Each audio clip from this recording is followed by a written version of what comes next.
Pause Esports crew is consistently playing in a lot of different things. They're playing in something for EGF right now, if I'm not correct. Yeah, they are. Not sure exactly which tournament, but yeah. Cool. So, going into losers, guys, what do we have prediction-wise Smash Brothers for this tournament match? the Smash Brothers tournament will be at Saturday at 6:30 p.m. Oh, yeah. Central Time. Oh, big time. So, RP4 versus Jestdoki. What do we think about this matchup? I think that depending on what characters we see, we could see some very different things. I've been wrong all night, so I won't even try to guess what characters they're going. But if they do go their expected picks, I think that RP4 gets it the entire time. And I say that because RP4 he doesn't even have to necessarily camp, even though it's optimal, because his bomb setups are just so good that it just already will have a just tough time getting in. But I won't even try to assume that they're playing those characters. It does look like they're going PS2 game 1. Well, funny enough, lest we forget, I was just getting ready to say RP4 isn't even playing characters that make sense today. So yeah, we've got a lot of weird character setups throughout this entire week, throughout this entire tournament. So this whole week, yes, we have got some interesting picks. We got a familiar Luigi and K-Rool matchup coming up right now. I will say I'm not too sure on how proficient this matchup will be in terms of I keep wanting to say handy. I didn't stop myself that time. How proficient RP4's K-Rool is against just how many different characters he's been playing against, and like we did see against. Oh wow, that didn't even protect him. The counter went too high. And so we're already seeing RP4 got a bit comboed just between the side B misfire and the down throw into down B. And again, so Jest knows. So I think Jest may have the upper hand in terms of matchup experience in this, as we've seen both times now. Jest fires the side B early in order to hit King K. Rool in the head instead of the belly, which means that he will not even be affected by King K. Rool's counter. Because it seems like, at least the times we've watched it so far, is that King K. Rool's counter is literally only on the golden plate belly, not on his head as well, like other counters. So the Jest also seems to know that when he shoots his fireball while King K. Rool throws the crown, the crown will no longer have a hitbox to damage himself with. So he can kind of just run through it scot-free. Nice. That was such a good mix-up with the crown. Z dropping it and kind of making RP4 second guess his decision, and then back airing him, which was just a super sick combo that we don't see from Jest too often. So Jest looking like he's playing real decent in this matchup, real comfortable. Ooh, down airs. Feeling himself a little bit. Goes for the F smash. It's about 33%, 45 now. Ooh, and the back air the forward air coming out for RP4, taking that stock finally, but he's already gotten about 60% of damage racked up onto him.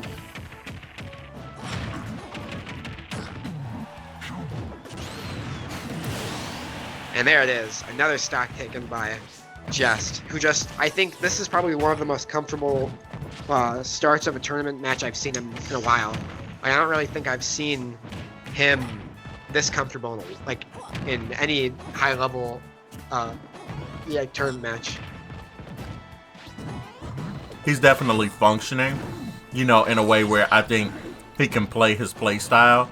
And funny enough, he's probably had matches against Handy that have kind of given him a good game plan on this character. So yeah, it's interesting that you mentioned that too. It's a great point, because I think that one thing that a lot of players, regardless of if it's somebody that you've played before and not with the character, is that a lot of players just are intimidated not by the character that the player plays, but more so the play style. And so Handyman's play style uses a lot of just full hop jumps. He uses a lot of just mix-ups with projectiles and grabs, and when you experience that so often, and then all of a sudden you're playing that same character, but you aren't seeing all of that complex movement or complex reads, it makes you feel so much more confident in your ability to do well against that character. True. And there it is.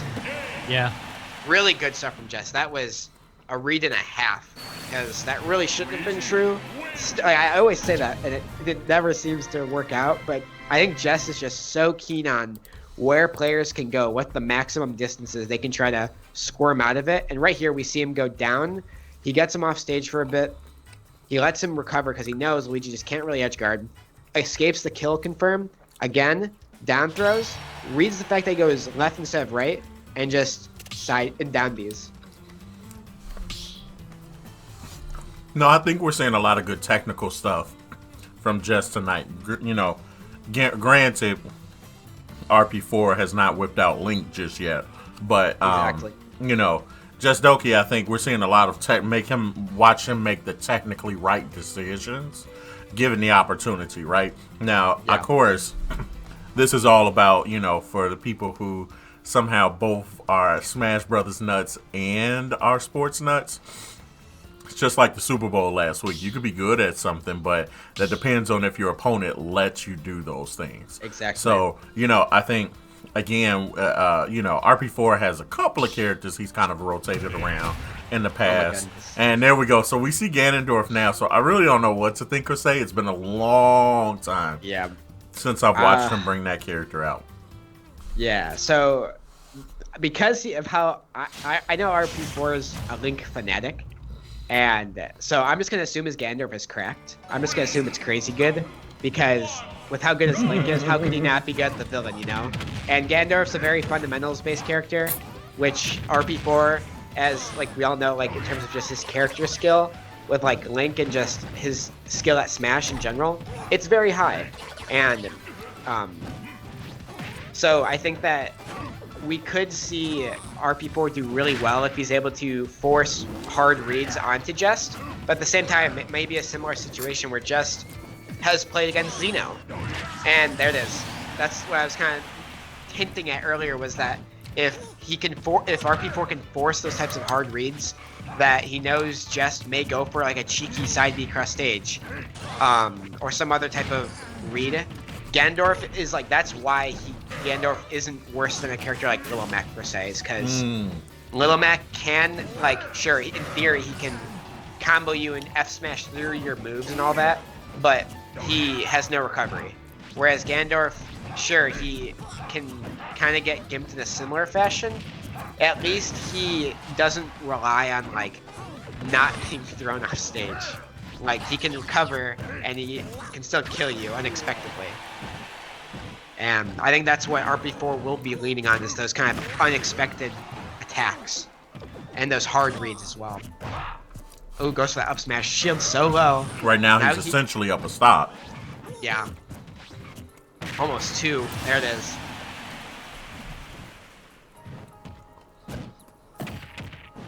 Yeah. Yeah, I think right there, he read the jump. Really good stuff from Jess. Like, and I think Ganondorf is another character that, kind of like Bowser, and maybe a lesser extent K-Rool, a lot of heavies in this game are very intimidating just due to the sounds of their hits sometimes, and just like the intimidating pressure that some players can just force onto opponents. Like, Ganondorf has that scary forward smash, and that, oh my god, that was so scary. Had he thrown it out again, I think that would have killed him. And here he goes, being really confident. Gets the misfire. That's so lucky for Jess, as that gets him straight into the middle of the stage and now was winning neutral. But we might see another F smash come out. I don't know. Definitely a kill percent is Jess. And yeah. Wow.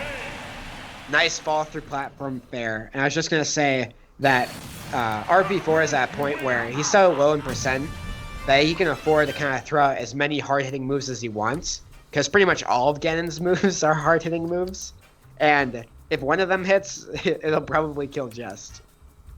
And Fair is no exception. That's one of his best aerials in terms of damage. I like Lamomo commented, everyone has a Pocket K Rool in this bracket. I love, that's so funny. Something on Twitter that's a meme now is that a lot of mid-level players and like a couple high-level players jokingly say my pocket Dr. Mario is schmoovin'.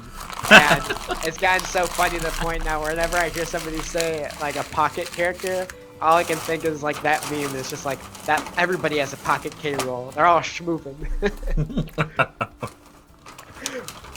But yes, everybody does seem to have a pocket K roll. Like my pocket K roll sucks, so I am not part so of I the don't group. bring it up, right? Yeah. Yeah.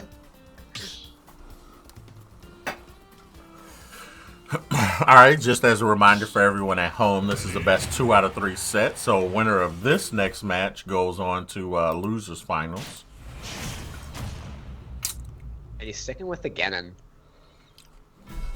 I think for Jest, what he needs to do here is just slow down. You don't need to mash as much because there are options that I think Jest, for the most part, is doing fine. Like the few options that I think weren't in Jest's favor were anytime he would try to use side B and it was just too far away. And I think to kind of condition RP4 in a different way, I could see Jest trying to go for some side B fully charges from far away, but then holding it until it like releases him instead of like fully like here. Yeah, like that. Like, that was perfect. Because you're gonna see RP4 just being like, okay, I'll hit you with my F smash that kills at 40, and if it hits, it's only just gonna send Luigi to space. So I think that's definitely something that Jess has to be aware of. Good stuff. Ooh, nice jab coming out from RP4. That was a crazy forward there. That if that hit, it'd be so scary.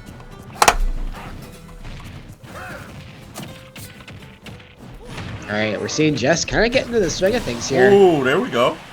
Taking the first stock, and I think he definitely.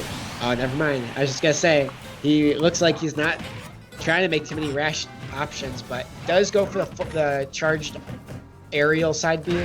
Granted, he was at kill percent anyways, so as long as he doesn't get F smashed at 0 or get shield broken. Ooh, that was a good use of it.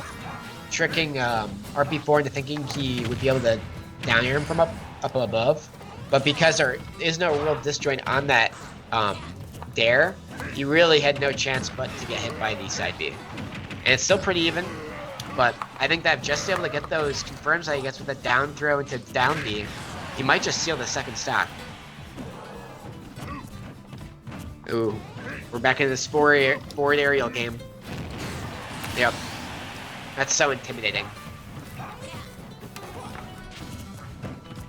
In those situations, I feel like it's probably best for Jess to literally just start spamming grab, because you're never really going to get through back into neutral into the middle of the stage as Luigi, and the only two options you really have are dash attack, or really grab. So we'll see. Can he get it? Okay, still within the percent range, and he gets the kill. No damage tech on. Last stock situation. Last game of the set. Nice F smash there. Keeping the damage really close. This is going down to the wire. Oh no, Jess, don't start doing it now. So scary. He cannot afford to do any more of those side Bs. If he does one more. Oh, we're back in this situation. Will we see a fair? Oh! Yep. What? And that's another really hard read that I think Jess, he just got a bit too impatient, maybe a bit of nerves. And yep. In fighting Right games, there. that is called a shimmy. Mm-hmm. Here it is right here. Fighting games. Here it comes. I love Luigi just spinning. Whoop, whoop. Oh, the ending lag. Gets caught up by the ending lag. But yeah, really good stuff on RP4. And that's kind of Ganondorf's whole shtick, really, is like getting those hard, like, reads on your, like, really hard punishes on your opponent.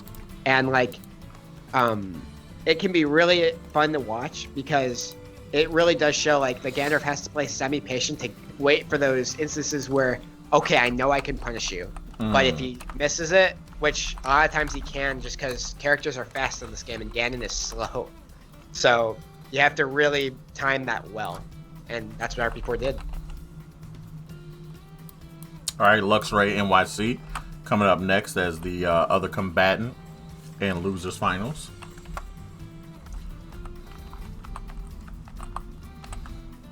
Should see him hopping in just a second. Let's give you guys a review of the bracket really quickly.